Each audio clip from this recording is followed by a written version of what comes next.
Hello, ಎಲ್ಲರಿಗೂ ಧ್ರುವಿಸಿರಿ ಚಾನಲ್ಗೆ ಮತ್ತೊಮ್ಮೆ ಸ್ವಾಗತ. ಬನ್ನಿ, ಇವತ್ತು ಸಖತ್ ಟೇಸ್ಟಿಯಾಗಿರೋ ಹಿತಕಿದ ಅವರೆಕಾಳು ಗ್ರೇವಿ ಅಥವಾ ಸಾಂಬಾರನ್ನ ಹೇಗೆ ಮಾಡೋದು ಅಂತ ನೋಡೋಣ. ಅದಕ್ಕೂ ಮುಂಚೆ ಯಾರೆಲ್ಲ ನಮ್ಮ ವಿಡಿಯೋನ ಹೊಸದಾಗಿ ನೋಡ್ತಿದ್ದೀರೋ ಅವರೆಲ್ಲ ನಮ್ಮ ಚಾನಲ್ನ ಸಬ್ಸ್ಕ್ರೈಬ್ ಮಾಡಿ, ಸಪೋರ್ಟ್ ಮಾಡಿ. ಅವರೆಕಾಳು ಸೀಸನ್ ಅಂತೂ ಸ್ಟಾರ್ಟ್ ಆಗಿದೆ. ಅದರಲ್ಲಿ ಯಾವ್ಯಾವ ಥರ ರೆಸಿಪಿ ಮಾಡಿದ್ರೂ ತುಂಬಾ ಚೆನ್ನಾಗಿರುತ್ತೆ. ಅದರಲ್ಲಿ ಹಿತಕಿದ ಅವರೆಕಾಳು ಗ್ರೇವಿ ಕೂಡ ಒಂದು. ಈ ರೀತಿ ನೀವು ಒಂದು ಸಲ ಟ್ರೈ ಮಾಡಿ, ನಿಜವಾಗ್ಲೂ ತುಂಬ ಇಷ್ಟಪಡ್ತೀರಾ. ಇದು ಇಡ್ಲಿ, ದೋಸೆ, ಚಪಾತಿ, ರೈಸ್, ಮುದ್ದೆ ಯಾವುದ್ರ ಜೊತೆನಂತೂ ಸಖತ್ ಟೇಸ್ಟಿಯಾಗಿರುತ್ತೆ. ಬನ್ನಿ, ಈ ಹಿತಕಿದ ಅವರೆಕಾಳು ಗೊಜ್ಜನ್ನ ಹೆಂಗೆ ಮಾಡೋದು ಅಂತ ನೋಡೋಣ. ಮೊದಲು ಇಲ್ಲೊಂದು ಜಾರನ್ನ ತೊಗೊಳ್ಳಿ. ಅದಕ್ಕೆ ಸ್ವಲ್ಪ ಶುಂಠಿ, ಹಾಗೆ ಒಂದು 2ರಿಂದ 3 ಮೀಡಿಯಮ್ ಸೈಜ್ದು ಈರುಳ್ಳಿ ಹಾಕ್ಕೊಂಡಿದ್ದೀನಿ. ನೀವು ಎಷ್ಟು ಮಾಡ್ತೀರೋ ಅಷ್ಟು ಅಳತೆಗೆ ಹಾಕ್ಕೊಳ್ಳಿ. ಮತ್ತು ಒಂದು ಬೆಳ್ಳುಳ್ಳಿ, ಹಾಗೆ ಸ್ವಲ್ಪ ಅರಿಶಿನ, ಹಾಗೆ ಒಂದು 1/4 ಟೀ ಸ್ಪೂನಷ್ಟು ಚಕ್ಕೆ ಪುಡಿನ ಹಾಕೋತಾ ಇದ್ದೀನಿ. ಹಾಗೆ ಲಾಸ್ಟಲ್ಲಿ ಸ್ವಲ್ಪ ಕೊತ್ತಂಬರಿ ಸೊಪ್ಪು, ಇಷ್ಟನ್ನು ಹಾಕಿ ನೀಟಾಗಿ ಗ್ರೈಂಡ್ ಮಾಡಿ ಸೈಡ್ಗೆ ಎತ್ತಿಟ್ಕೊಳ್ಳೋಣ. ಹಾಗೆ ಇನ್ನೊಂದು ಜಾರನ್ನ ತಗೊಂಡು ಅದಕ್ಕೆ ಸ್ವಲ್ಪ ಕಾಯಿ ತುರಿನ ಹಾಕ್ಕೊಳ್ಳೋಣ. ಈ ರೀತಿ ಒಂದು ಸಲ ಟ್ರೈ ಮಾಡಿ, ಖಂಡಿತ ನೀವು ಕೂಡ ಇಷ್ಟಪಡ್ತೀರಾ. ಹಾಗೆ ಇದಕ್ಕೆ 1 ಟೇಬಲ್ ಸ್ಪೂನಷ್ಟು ಹುರ್ಗಡ್ಲೆ, ಮತ್ತು ಫ್ಲೇವರ್ ಆ್ಯಂಡ್ ಟೇಸ್ಟ್ ಕೂಡ ಸಖತ್ತಾಗಿ ಬರೋದಕ್ಕೆ 2 ಏಲಕ್ಕಿ, ಇಷ್ಟನ್ನು ಹಾಕಿ ನೀಟಾಗಿ ಗ್ರೈಂಡ್ ಮಾಡಿ ಇದನ್ನು ಕೂಡ ಸೈಡ್ಗೆ ಎತ್ತಿಟ್ಕೊಳ್ಳೋಣ. ಇವಾಗ ಇಲ್ಲಿ ನಾನು ಬೀನ್ಸ್ ಮತ್ತು ಕ್ಯಾರೆಟ್, ಹಾಗೆ ಕ್ಯಾಪ್ಸಿಕಮ್ ಮತ್ತು ನೂಕೋಲನ್ನ ತೊಗೊಂಡಿದ್ದೀನಿ. ನೂಕೋಲನ್ನ ಸ್ಕಿಪ್ ಮಾಡಿ ನೀವು ಆಲೂಗಡ್ಡೆ ಕೂಡ ತೊಗೋಬೋದು.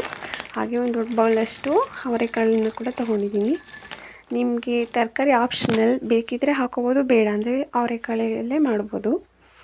ಆದರೆ ತರಕಾರಿ ಹಾಕಿದ್ರೆ ಟೇಸ್ಟ್ ಇನ್ನೂ ತುಂಬ ಚೆನ್ನಾಗಿರುತ್ತೆ. ಇವಾಗ ಇಷ್ಟನ್ನು ಕೂಡ ರೆಡಿ ಮಾಡಿ ಇಟ್ಕೊಂಡಿದ್ದೀನಿ.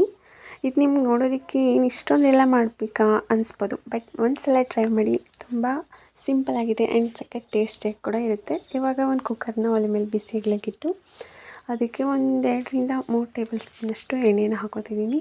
ಎಣ್ಣೆ ಚೆನ್ನಾಗಿ ಕಾಯಬೇಕು. ಎಣ್ಣೆ ಕಾಯ್ದಾದ್ಮೇಲೆ ಅದಕ್ಕೆ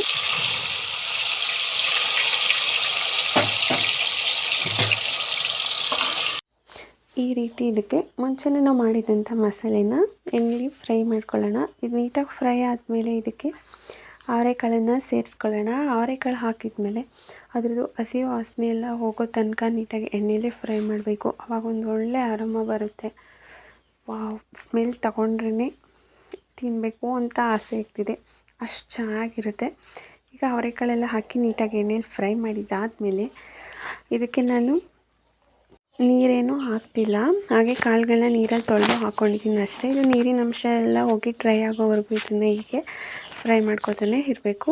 ಇವಾಗ ಇದಕ್ಕೆ ನಾವು ಮುಂಚೆನೇ ಹೆಚ್ಚಿಟ್ಕೊಂಡಿದ್ದಂಥ ತರಕಾರಿ ನಿಮ್ಗೆ ಯಾವ ಸೈಜಲ್ಲಿ ಇಷ್ಟ ಆಗುತ್ತೋ ಆ ಸೈಜಲ್ಲಿ ಕಟ್ ಮಾಡಿ ಇಟ್ಕೊಳ್ಳಿ. ನಾನು ಈ ರೀತಿ ಕಟ್ ಮಾಡ್ಕೊಂಡಿದ್ದೀನಿ. ಅದನ್ನು ಹಾಕಿ ಅದನ್ನು ಕೂಡ ಎಣ್ಣೆಲಿ ನೀಟಾಗಿ ಫ್ರೈ ಮಾಡ್ಕೋಬೇಕು. ಆಲ್ಮೋಸ್ಟ್ ಈ 50% ಇದು ಫ್ರೈ ಮಾಡೋದ್ರಲ್ಲೇ ಬೆಂದಿರುತ್ತೆ. ಇದೇನು ಕುಕ್ಕರ್ಗೆ ಹಾಕೋ ಅಗತ್ಯ ಇಲ್ಲ. ಹೀಗೆ ಪಾತ್ರೆಯಲ್ಲೇ ಮಾಡಿಕೊಂಡ್ರೆ ಚೆನ್ನಾಗಿರುತ್ತೆ. ಕುಕ್ಕರ್ಗೆ ಹಾಕಿದ್ರೆ ಜಾಸ್ತಿ ಸಾಫ್ಟ್ ಆಗಿಬಿಡುತ್ತೆ, ತಿನ್ನೋಕ್ಕಂತೂ ಚೆನ್ನಾಗಿರಲ್ಲ.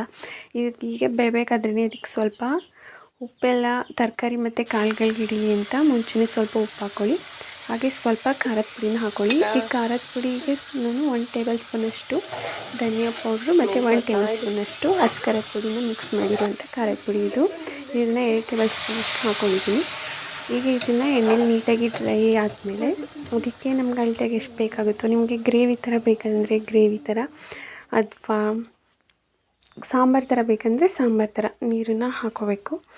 ಅದಾದರೆ ಎಣ್ಣೆಯೆಲ್ಲ ಬಿಟ್ಕೊಳ್ಳೋ ತನಕ ಫ್ರೈ ಮಾಡಿ. ಲಾಸ್ಟಲ್ಲಿ ಕಾಯಿ ಆಡಿಸಿದಂಥ ಮಸಾಲೆನ ಹಾಕಿ ನೀಟಾಗಿ ಒಂದು ಸಲ ಮಿಕ್ಸ್ ಮಾಡಿ. ಹಾಗೆ ನಿಮ್ಗೆ ಅಳತೆಗೆ ಯಾವ ನೀರು ಬೇಕಾಗುತ್ತೋ ಅಷ್ಟು ನೀರನ್ನು ಹಾಕ್ಕೊಂಡ್ರೆ ಸಖತ್ ಟೇಸ್ಟಿಯಾಗಿರುವಂಥ ಅವರೆಕಾಳು ಗ್ರೇವಿ ರೆಡಿ ಆಗುತ್ತೆ. ಇದಕ್ಕೆ ಕುದಿಯೋದಕ್ಕೆ ಬಿಟ್ಟು ನಿಮ್ಗೆ ಮತ್ತೆ ರುಚಿನ ನೋಡಿಕೊಂಡು ಬೇಕಂದರೆ ಮತ್ತೆ ಇನ್ನೊಂದು ಸ್ವಲ್ಪ ಉಪ್ಪನ್ನು ಸೇರಿಸ್ಕೊಳ್ಳಿ.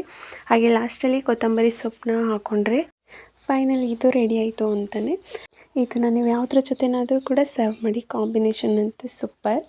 ಹಾಗೆ ಈ ವಿಡಿಯೋ ನಿಮ್ಗೆ ಇಷ್ಟ ಆದರೆ ಲೈಕ್ ಮಾಡಿ. ಹಾಗೆ ವಿಡಿಯೋ ಕೆಳಗಡೆ ಕಾಣ್ತಿರುವಂಥ ರೆಡ್ ಕಲರ್ ಬಟನ್ನ ಕ್ಲಿಕ್ ಮಾಡಿ, ಬೆಲ್ ಐಕಾನ್ನು ಕೂಡ ಕ್ಲಿಕ್ ಮಾಡಿ. ಆವಾಗ ಎಲ್ಲರಿಗಿಂತ ಮುಂಚೆ ನೀವೇ ನಮ್ಮ ವಿಡಿಯೋನ ಮೊದಲು ನೋಡ್ಬೋದು. ಹಾಗೆ ನಿಮ್ಮ ಫ್ರೆಂಡ್ಸ್ಗೂ ಕೂಡ ಈ ವಿಡಿಯೋನ ಶೇರ್ ಮಾಡಿ, ನಮ್ಮ ಚಾನಲ್ನ ಸಪೋರ್ಟ್ ಮಾಡಿ. ನೀವೊಂದು ಸಲ ಈ ರೆಸಿಪಿನ ಟ್ರೈ ಮಾಡಿ, ಹಾಗೆ ಹೇಗೆ ಬಂತು ಅಂತ ನನಗೆ ಕಾಮೆಂಟಲ್ಲಿ ತಿಳಿಸಿ. ಹಾಗೆ ನೀವು ಇದನ್ನು ಯಾವ ರೀತಿ ಮಾಡ್ತೀರಾ ಅಂತ ಕೂಡ ಹೇಳಿ. Thank you for your watching.